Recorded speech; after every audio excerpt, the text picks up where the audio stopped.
रुपया वादी के परिवार को क्षतिपूर्ति देने का आदेश दिया। कोर्ट ने आज, जब कोर्ट में आप लोग मौजूद थे जिस वक्त सजा सुनाई जा रही थी, अतीक अहमद कहा जा रहा है रोया है आज कोर्ट में, आप लोगों ने देखा?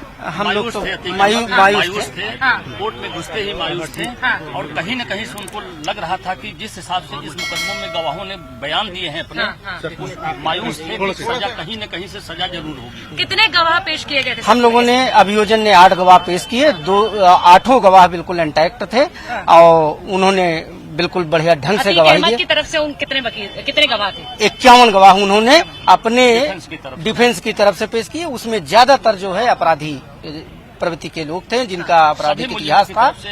51 गवाह जो है पेश किए थे उन्होंने। और इस मामले में अब कोर्ट ने कहा है कि सजाएं जो है एक साथ चलेंगी, ये भी कहा है कोर्ट। आजीवन कारावास से सबसे बड़ी सजा होती है और सारी धाराओं में सजा हुई है। 147 में, 148 में, 149 में, 323 में, 341 में, 342 में, सारी धाराओं 506 सब क्लास 2 में सारी धाराओं में सजा सुनाई गई। के वकील कह रहे हैं कि हम हाई कोर्ट जाएंगे। हम लोग भी पीछे से जाएंगे, शासन भी जाएगा। ठीक है। जो इस वक्त सरकारी वकील सर प्रोसीडिंग के बारे में बताइए सर। अभियोजन ने 8 गवाह पेश किए थे। 8 जो है बिल्कुल बढ़िया गवाही उन लोगों ने दिया था और उसके बाद नतीजा ये निकला कि आज हम लोग जो है इसमें से प्रमुख अभियुक्त अतीक अहमद तक पहुंचाने में सफल रहे। अतीक अहमद, दिनेश पासी और खान सौलत हनीफ, इनको जो है आजीवन कारावास, सश्रम कारावास और 1-1 लाख रुपया वादी के परिवार को दिलाने में कामयाब रहे।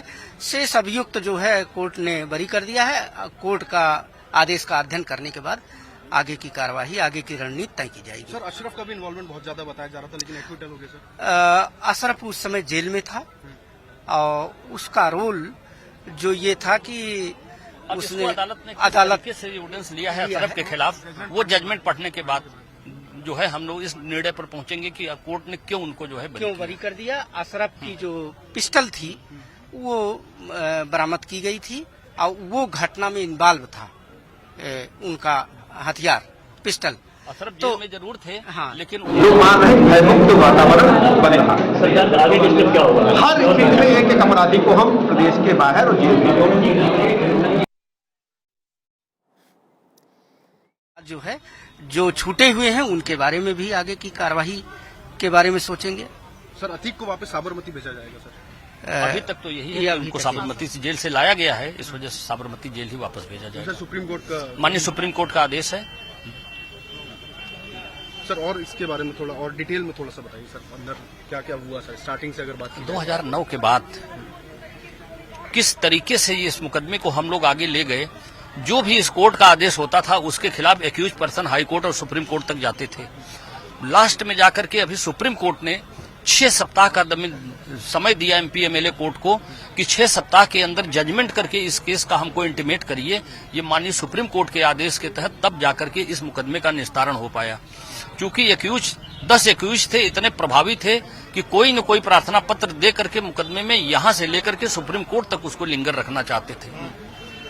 लेकिन माननीय हाईकोर्ट ने 2 महीने का समय दिया डिसाइड करने के लिए। फिर अतीक अहमद उस ऑर्डर के खिलाफ चले गए सुप्रीम कोर्ट ने के लिए जाना जाता है और इसके लिए मुख्यमंत्री योगी आदित्यनाथ जी ने ईमानदारी से ग्राउंड लेवल पर काम किया है। जनता के बीच रह के प्रदेश को सुरक्षित माहौल देते हुए प्रदेश को विकास को सुनिश्चित करना, ये हमारी योगी सरकार की जो काम था आज धरातल पे वो काम दिख रहा है।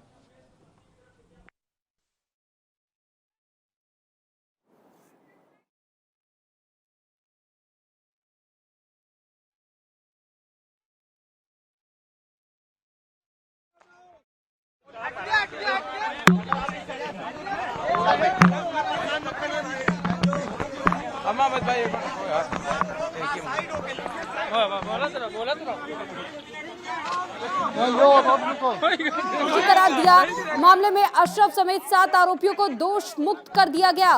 साथ ही ये जानकारी हम आपको दे रहे हैं और ये तस्वीरें भी दिखा रहे हैं लगातार। और देखिए कि किस तरीके से जो कार्रवाई की गई और उसके बाद से जब फैसला सामने आया कोर्ट का, तो हमने आपको ये भी सुनाया कि यशपाल मर्डर केस में जिस तरीके से उनकी माता जी और साथ ही पत्नी का क्या कुछ कहना था, वकीलों को भी और थोड़ा सा देखिए। आज माननीय न्यायालय एमपी एमएलए श्री दिनेश शुक्ला द्वारा अभियुक्तगण अतीक अहमद व दिनेश पासी को अंतर्गत धारा 364A/34/120B, 341, 342, 504, 506 7 criminal law amendment act में दोष सिद्ध किया गया। इसी प्रकार से खान सौलत उर्फ हनीफ को अंतर्गत धारा 364A/120B में दोष सिद्ध किया गया। इसमें अतीक अहमद और दिनेश पासी को 364A में आजीवन सश्रम कारावास व 5,000 रुपए अर्थदंड से दंडित किया गया है। इसी प्रकार से 506(2) IPC में भी 3 वर्ष कारावास से दंडित किया गया है। इसी प्रकार से 504, 506, 341, 342 7 क्रिमिनल लॉ अमेंडमेंट एक्ट में भी दोषित किया गया है। लेकिन खान सौलत उर्फ हनीफ को मात्र 364A/120 में आजीवन सश्रम कारावास वो 5,000 रुपए अर्थदंड से दंडित किया गया है। तीनों अभियुक्त गणों को 1 लाख रुपए क्षतिपूर्ति तौर पर भी दंडित किया गया है, जो उमेश पाल के परिजनों को दिया जाएगा। देखिए, अशरफ को दोष मुक्त कर दिया गया है। इसमें मैंने जैसे बताया कि इस केस में कुल 10 अभियुक्त गणों का मामला चल रहा था।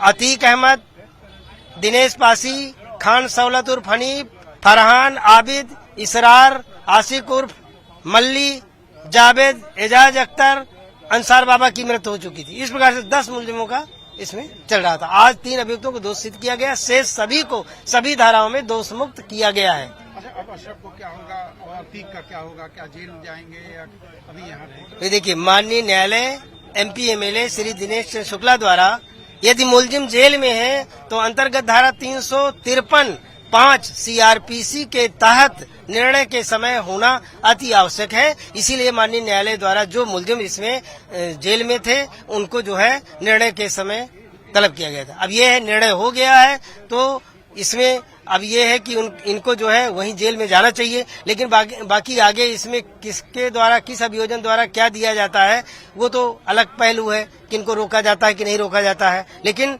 इसमें माननीय न्यायालय द्वारा इनको निर्णय के समय तलब किया गया था। आरोपियों के पास क्या विकल्प है? क्या विकल्प है? क्या ऊपर जा सकते हैं? क्यों? जो इसमें दोष मुक्त हो गए हैं वो क्यों जाएंगे? उसमें तो अभियोजन निर्णय का अवलोकन करेगा, उसमें अपील करेगा, यदि है अपील लायक, वो क्यों जाएंगे? वो तो दोष मुक्त हो गए ना। इसमें 7 अभियुक्तगण सभी धाराओं में दोष मुक्त किए गए। जो दोषी है वो माननीय उच्च न्यायालय में अपील करेंगे। हम लोग भी निर्णय का अवलोकन करेंगे। यदि कहीं निर्णय में सारी चीजें हैं तो हम लोग भी प्रस्ताव भेजेंगे शासन को। अच्छा, बहस में किन चीजों को प्रमुखता से लिया गया? बहस में जो इसमें कहानी थी, जो कथानक था, उसी के हिसाब से हम लोगों ने अपनी बात को रखी है, मजबूती से बात रखी है। तो क्या क्या विपक्ष की तरफ ये शासन बताएगा, मैं कैसे बता दूं? चलिए, अशरफ को दोष मुक्त कर दिया गया है। बैठिए सर, बैठिए बस। और मुकदमे से आज तो यही मुकदमा था ना। मतलब जब वादी कहेगा तब आपके द्वारा अपील की जाएगी? बिल्कुल, हम लोग निर्देश से, उसके निर्देश से ही वह निर्भर करते हैं। मान लीजिए वो मुझको नहीं करता है, अपनी चॉइस का वो अभिव्यक्ता कर सकता है अपने बचाव में। आप लोगों के द्वारा क्या बहस करी, क्या दलील दी गई? क्योंकि उसमें 364A भी लगाया गया है, सारी चीजें। वो तो पहले बहस हो चुकी है, आज ये सजा के प्रश्न पर बहस की गई। ठीक सर, आप बैठ जाइए, बात करिए। रुक जाइए। हाँ, थैंक यू।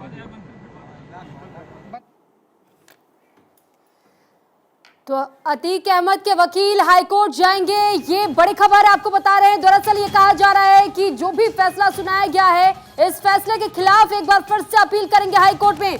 अब देखिए, हालांकि आपने उमेश पाल हत्याकांड में जिस तरीके से आपने सुना कि परिजनों का क्या कुछ कहना था, और साथ ही साथ राजू पाल के माताजी, और साथ ही आपको हमने वो तस्वीरें भी दिखाई कि किस तरीके से इस पूरे मामले में माताजी और पत्नी ने भी सामने आकर के मीडिया से इस बात का जिक्र किया कि अगर इस मामले में जो कार्रवाई हुई है और साथ ही जो फैसला सुनाया गया है, हम उसके अवमानना नहीं करते हैं, हम उसका सम्मान करते हैं, लेकिन हम फिर भी हाईकोर्ट का दरवाजा खटखटाएंगे, क्योंकि हम चाहते हैं कि ऐसे अपराधी को फांसी की सजा सुनाई जानी चाहिए, उम्र कैद की सजा ऐसे आरोपियों के लिए, ऐसे अपराधियों के लिए सही नहीं है। और इसी वजह से अब देखिए, हाई कोर्ट की बात कही जा रही है, दोनों पक्षों की तरफ से हाई कोर्ट का दरवाजा खटखटाया जाएगा। और साथ ही ये जानकारी आपको दे दें कि अतीक अहमद पर अब तक कई बड़े मामले, लेकिन पहली बार ऐसा हुआ जब अतीक अहमद को दोषी करार दिया गया और सजा सुना दिया। पूरी तरह से अपराध और अपराधियों के खिलाफ अभियान चलाकर उनका सफाया कर रही है।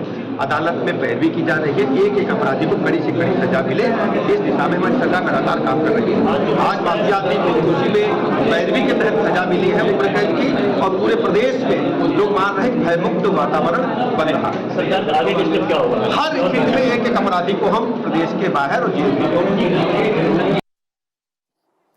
तो ब्रजेश पाठक को सुना आपने, और देखिए ब्रजेश पाठक की तरफ से भी किस तरीके से इस बात का जिक्र किया गया कि हर एक अपराधी को हम कोशिश पूरी तरीके से करेंगे कि उत्तर प्रदेश से बाहर निकाल दिया जाए, बाहर का रास्ता उन्हें दिखा दिया जाए। हालांकि जिस तरीके से जो तस्वीरें सामने आ रही है, इस वक्त परिवार थोड़ा सा खुश जरूर नजर आ रहा है, लेकिन फिर भी उनकी ओर से कहा जा रहा है कि हाईकोर्ट का दरवाजा खटखटाया जाएगा, क्योंकि वो चाहते हैं कि फांसी की सजा होनी चाहिए। दोषियों पर कोर्ट ने जुर्माना भी लगाया है। और वहीं साथ ही आपको ये भी बता दें कि किडनैपिंग का ये पूरा मामला और इसी अपहरण मामले को लेकर के किस तरीके से इस पूरे मामले में, और अब देखिए तस्वीरें लगातार हम आपको दिखा रहे हैं, एक्सक्लूसिव तस्वीरें भारत 24 पर। इस वक्त आप देख रहे हैं जजमेंट की एक कॉपी इस वक्त हम आपको दिखा रहे हैं। वही जजमेंट जो कि फैसले के तौर पर कोर्ट की तरफ से सुनाया गया। अतीक अहमद को जिस तरीके से उम्र कैद की सजा का ऐलान हुआ, और उसके बाद अब देखिए कि जजमेंट की कॉपी इस वक्त भारत 24 आपको दिखा रहा है। और ये वही जजमेंट की कॉपी है जिसमें कि जिस तरीके से कई आपराधिक मामले जिस तरीके से उस पर दर्ज थे, और इसी के तहत में ये जजमेंट की कॉपी अब बाहर आई है, जिसमें यह फैसला सुनाया गया है कि आखिर अतीक अहमद को उम्र कैद की सजा क्यों दी गई है।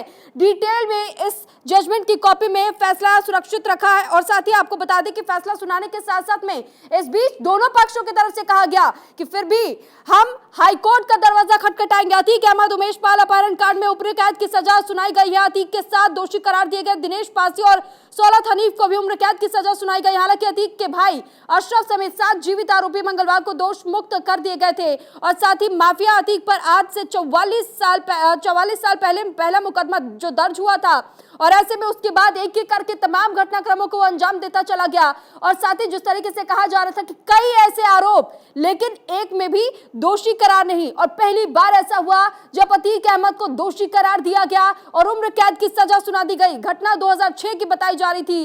दरअसल उमेश पाल हत्याकांड को जिस तरीके से अंजाम दिया गया था, और इसे लेकर के मुकदमा 2007 में दर्ज हुआ, लेकिन कहानी 2005 से ही शुरू हो गई थी, क्योंकि जिस तरीके से 25 जनवरी 2005 का ही पूरा मामला बताया जा रहा था, जिस वक्त ये बताया गया था कि राजू पाल पर जानलेवा हमला किया गया था और शहर के पुराने इलाकों में शुमार जिस तरीके से कई लोगों को भी इसमें शामिल किया गया था, कई बदमाशों को भी इसमें शामिल किया गया था। और उसके बाद से देखिए कि किस तरीके से मामला खिंचता चला गया। 2007 में मुकदमा दर्ज हुआ और उसके बाद ये केस इसी तरीके से लंबित चलता रहा, लेकिन 17 सालों के बाद इंसाफ हुआ उस परिवार के साथ में जो कि राह देख रहा था न्याय की। और ऐसे में एक्सक्लूसिव तस्वीरें हम आपको दिखा रहे हैं। साथ ही हमने आपको वो कवरेज भी दिखाई थी जिस तरीके से साबरमती जेल से प्रयागराज की नैनी जेल तक शिफ्ट किया गया था अतीक अहमद को। उसने कहा था काहे का डर, लेकिन अब देखिए उस डर को साफ तौर पर महसूस अतीक अहमद के चेहरे पर भी किया जा सकता है, क्योंकि जो तस्वीरें इस वक्त हमने देखी जब उसे दोबारा से उसी पुलिस वैन में बिठा करके ले जाया गया, क्योंकि उम्र कैद की सजा का ऐलान हुआ था। और इस बीच ये कहा जा रहा था कि अतीक अहमद को डर नहीं था, ये उसकी तरफ से कहा गया, लेकिन अब उस डर को महसूस हर कोई कर पा रहा होगा।